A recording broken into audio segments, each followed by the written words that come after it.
I'd like to welcome everyone online and in person here at the City Hall to the Budget and Finance Committee meeting, City of Gloucester, Thursday, November 20th. We're in the first floor conference room at City Hall as well as online via Zoom. My name is Scott Memhard. I'm the Ward 1 City Councilor and Chair of Budget and Finance. With me is Councilor at Large Tony Gross, Vice Chair. Councilor at Large Jeff Wardley may be joining us. He's attending another planning board program upstairs. And I would just, by way of background, just ask each of the people here involved to introduce yourselves to the camera and the audience. Starting with Ms. Pino. My name is Ruth Pino. I'm here representing the Chamber of Commerce. Thank you. Welcome. Gary Johnstone, assessor, representing Gloucester and assessor. We won't talk about the pub. Nancy Pappas, principal assessor. Tim Good, assessor. Sam Bevan, CEO of the Greater Cape Ann Chamber of Commerce. Welcome, Sam. Congratulations. Thank you very much. Hunter Porpel, CFO. Kathleen Schlichty, CAO. Kenny Gloucester, city auditor. Jason Go, city councilor. And most importantly, John Starnes, legislative aid. So we have one item on our agenda this evening, which is the memorandum from our principal assessor, that's Nancy Pappas, regarding the fiscal year 2026 tax classification. And this has been continued from last month. And it's our hope to have a recommendation coming out of this committee and going promptly to the full council next week in order to move ahead with our tax rates. So I would go ahead. Nancy, we have an extensive package that you and your office prepared, but I'd like to go ahead and make a presentation for the committee. Thank you. So as we've introduced ourselves, you understand that I have the other assessors here, which is nice. We had our fiscal 26 assessed values and growth by the Department of Revenue on November 5th. This allows us to move forward with the tax classification process. There are 4 options to consider, none of which change the total tax levy. As there are no parcels classified as open space and the mayor has not chosen to adopt either the residential exemption or the small commercial exemption, the focus is on determining whether or not to shift a portion of the tax levy from one class of property to another. To do so, a residential factor must be adopted, and this factor determines the share of the tax levy each class of property will bear. Tim Good will share his screen so that you can see where we are in the packet. And moving to page 4, you will see the breakdown of the fiscal 26 values by class. The residential class makes up 91.65%, and commercial, industrial, and personal property accounts 8.35%. The total taxable value of the city increased just over 8% this year. Based on the sales analysis, the residential class as a whole saw market increases of just below 8%, and property types within the residential class saw market adjustments increases ranging from just below 5% to close to 12%. The single family class as a whole, market adjustments were approximately 7%. 2 to 3 family class close to 12%. Apartment class just under 5%, and the condominium class approximately 8.5%. This year, the commercial class as a whole saw market adjustments of approximately 7%, and the industrial class as a whole saw market adjustments of approximately 10.5%. So market adjustments to the commercial class overall were similar to the single family class, while adjustments to the 2 to 3 family class and industrial class were higher than the single family class. Page 5 shows the parcel counts and assessed values of each class from 2013 to the present. And page 6 shows the historic shift factors that have been adopted over the years. And it's the underlying residential factor associated with the shift that you will be voting on. Last year's factor of 1.03 equated to a 0.9972 residential factor. Page 7 shows the calculation of the maximum allowable levy. It starts with the levy limit from fiscal 25 that is reduced by amended new growth. And added to that is the Prop 2.5 increase and new growth for fiscal 26. That results in the fiscal 26 levy limit. And to that figure, the debt shifts are added: CSO debt, water debt, East Veterans Elementary, and new this year, the seasonal water line. The resulting figure is the fiscal 26 maximum allowable levy. And that figure divided by the total value of all property results in a tax rate at a factor of 1 of 9.34. It's rounded downward to, so as not to exceed the maximum allowable levy. Factor of 1 would result in the same tax rate for all properties. Any factor other than 1 shifts a portion of the levy to another class. Page 8 shows the approximate tax rates that result from the various shifts to the CIP class. And the maximum shift allowed by the state is 1.5. Page 9 shows a comparison of levies by class at various shift factors. The tax rates are approximate and rounded so as not to exceed the maximum allowable levy. They're also subject to change slightly when the recap's complete. The far right-hand column on this page shows the difference in the levy that each class would bring in after the shift. So if you're looking at last year's adopted factor of 1.03, what that means is that the commercial, industrial, and personal property class brought in 3% more than it would have at a factor of 1. Page 10 shows changes in tax dollars for properties valued at different levels at various shifts. It shows the savings to the residential taxpayers and the increase in tax dollars for the commercial, industrial, and personal property taxpayers. The average single-family home for fiscal 26 was valued at $1,020,646. The median single-family home, $714,900. So looking at property value in the column of 750 on this page, at the shift of 1.03, it would be an annual savings to the residential taxpayer of $15, while the commercial, industrial, and personal property taxpayer would pay an additional $217.50. And at the bottom of the page, the maximum shift to 1.5 is illustrated. That would save the residential taxpayer of the $750,000 property $315 a year, while the CIP would pay an additional $3,510. Councilor Worthley also asked us for information, which I believe he distributed to everyone. The information is similar to page 10 in the chart that we gave him. He just asked for specific values of properties rather than what we had displayed on page 10. And the remainder of the packet explains the open space discount and the residential and small commercial exemptions, which are not viable options this year. However, 3 of us are here to answer any questions that you might have. Thank you very much, Nancy. You will. Mr. Rose. No, you go ahead. No, you go ahead.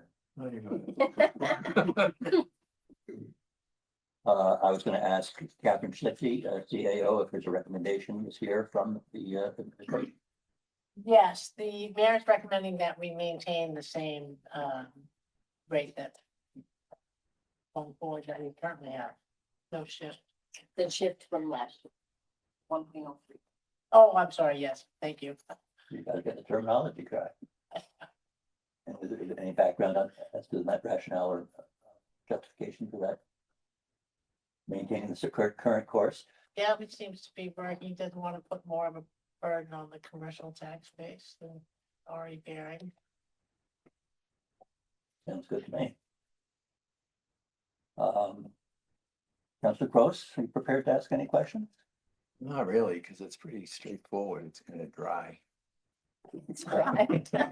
Welcome to the Budget and Finance Committee. Okay, after all these years, you're just noticing. You just said what Jason's been thinking all along. Planning and development's where the juice is. Maybe we have all the comparatives. I'm here to ask their opinions on them. Nope. So, would you like to make a motion? Sure. Super quick. We'll go check out. You didn't want to wait and weigh in if I gave you an option? I wouldn't. I knew you weren't, so.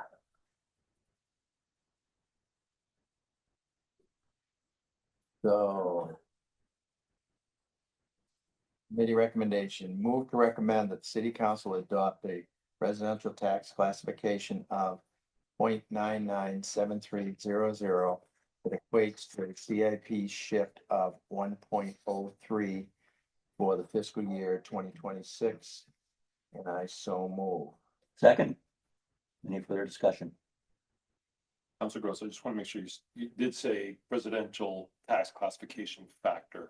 I didn't hear factor. I may not have said factor. Yeah, I just want to, Residential tax classification factor of 0.997300. Which equates to a CIP shift of 1.003 for the fiscal year of 2026. And I so move. Which has been made and seconded a second time. Yeah. Further discussion?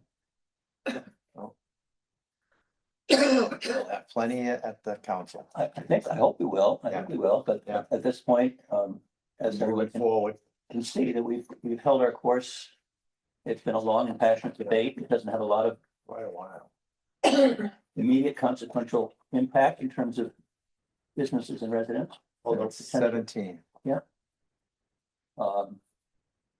Again, I would just observe that the commercial industrial percent of the total is at its near lowest ever, at 8.35%, which is unfortunate compared to 2013, we had 11% commercial industrial base.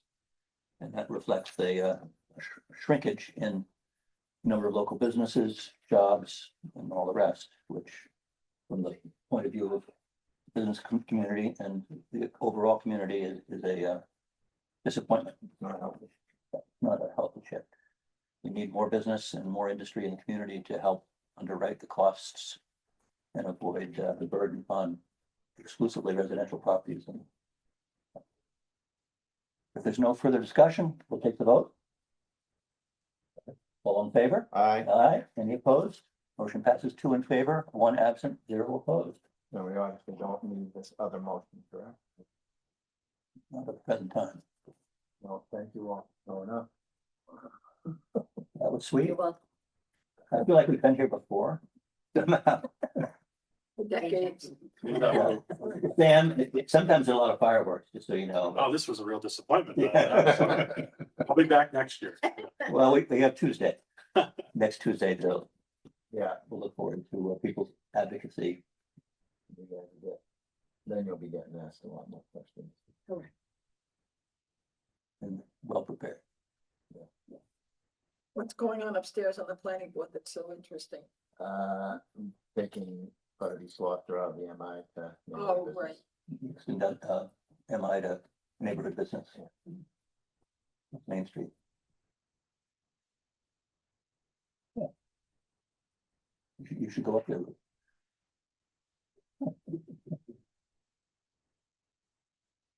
Next on our agenda, if anybody wants to head on to other items in there, we still have a little bit more of business to do. The city auditor, in terms of accounts having their Right. expenditures exceeding authorization. Thank you. Thank you all so much. Thank you, guys. And we'll see you on Tuesday evening.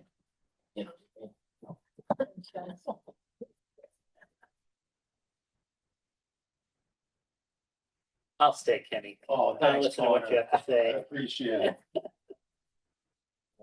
Change. Not much. Actually. Thank you, Ruth. Thank you, Ruth. We have 20 accounts, so not much has changed. I mean, it's increased by 45,000. big piece of it is actually the fire department. That's the lion's share of the, the increase. And good job. So I see that the city council, you're no longer on the report. So they're up top. So it must have been the encumbrances. that Yes, we was fixed the corrected. encumbrances. We and can I- adjust it out of existence. Right, if I could add two things to it, settled, our last union contracts, you're gonna see more deficit on the next one, but then you'll see through the city council process. A request to move money out of the mayor's contingency into it, so it's report will look bigger next time, but we're expecting that. Right. Yeah. And has there been any progress with Republic? This document is on the mayor's desk for signature, so we're very, very close to a settlement, which will recoup any additional expense we incur. So that will help offset the overdraft, the 866,000 overtime salaries in DPW or. Exactly. And what's our liability? Like, So we sent them a listing of all of the costs we incurred, and they agreed to repay us for them, so they're gonna credit Okay. future invoices for the amount we incurred. Okay. So we'll have a surplus in whatever the contract line is. Okay. So it'll be coming back to the draft. They're doing it all in the first 3 months, so we'll see it immediately, great. which is great. So we should have a very I'm- nice I'm- deficit report Oh, after so that, this, yeah, after. until the snow flies.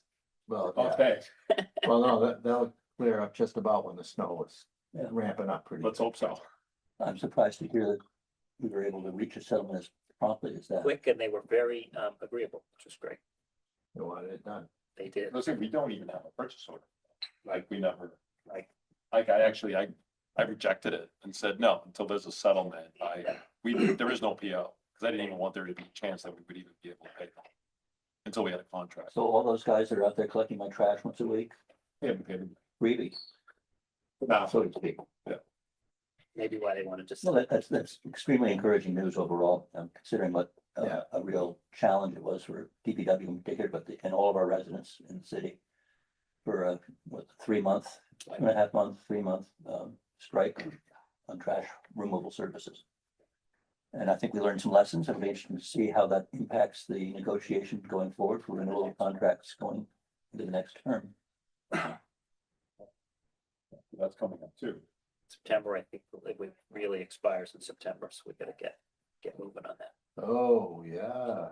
So FY 27, we're gonna see a big jump on that one. Has the RFP been? I think they're working on it, and there's informal sort of meetings with other organizations just to see who the players are. Excellent. Appreciate that insight update. Yeah, well, everybody's been screaming for the trash cans. We'll see how much they like the cost. Two-sided sword, always. We'll see For the the fees voters. and the offsetting fees. Big They thought- brouhaha. We thought that purple bags were out of line. Lost of things. But I would accept the motion to adjourn. No more. Second. All Aye. in favor, aye.